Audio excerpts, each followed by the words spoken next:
storiku. Ċelebraw vittorja immensa mhux biss għal-Malta mal-Ewropa kollha. Qegħdin hawn biex nagħtu ġieħ lill-missirijietna illi xerflu demmhom biex liedna iżommuna Ewropej.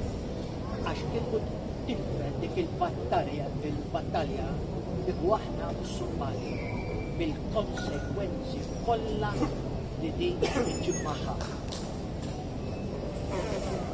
Din għalina ta' Imperium Ewropa hija il-ġurnata nazzjonali, il-vera ġurnata nazzjonali ta' pajjiżna. L-oħrajn mhumiex ġranet nazzjonali, imma just holidays. Għaliex? Għax sija l-indipendenza li ġab Borċolvieku u sija il-ħelsien li kiseb minnhom, it-tnejn ġew morbija dal-aħħar snin minn politiċi li segwewhom illi ma għarfux il-veru priorità ta' pajjiżna.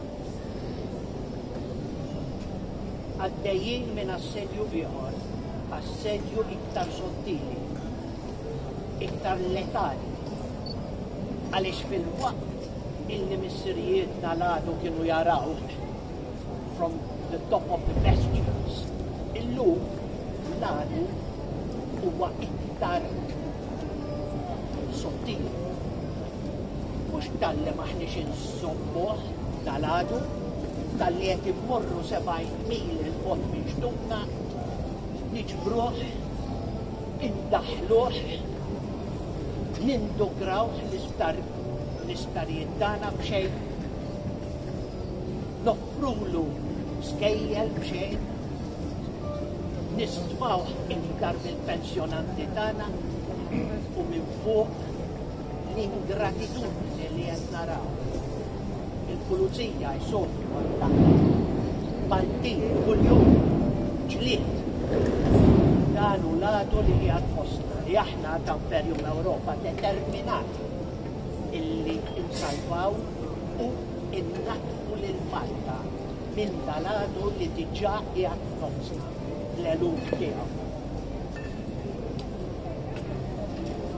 Aħna biss ta' Imperium Ewropa qed niġġieldu l-veru battalja għal pajjiżna u għal uliedna li sa jitwildu u jgħixu futur tal-waħx li qed jippreparawlhom dan nies illi kellhom il-wiċċ jiġu u jpoġġu il-fjuri quddiem dal-monument. Monument li ġie mkasbar minn nies impudenti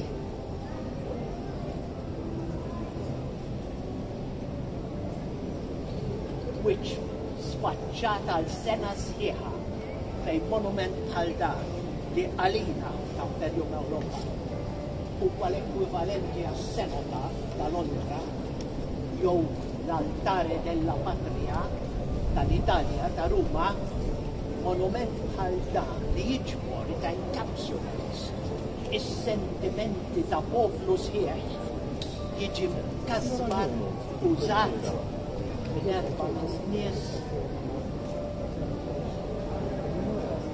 opportunisti politiċi. Għaliex?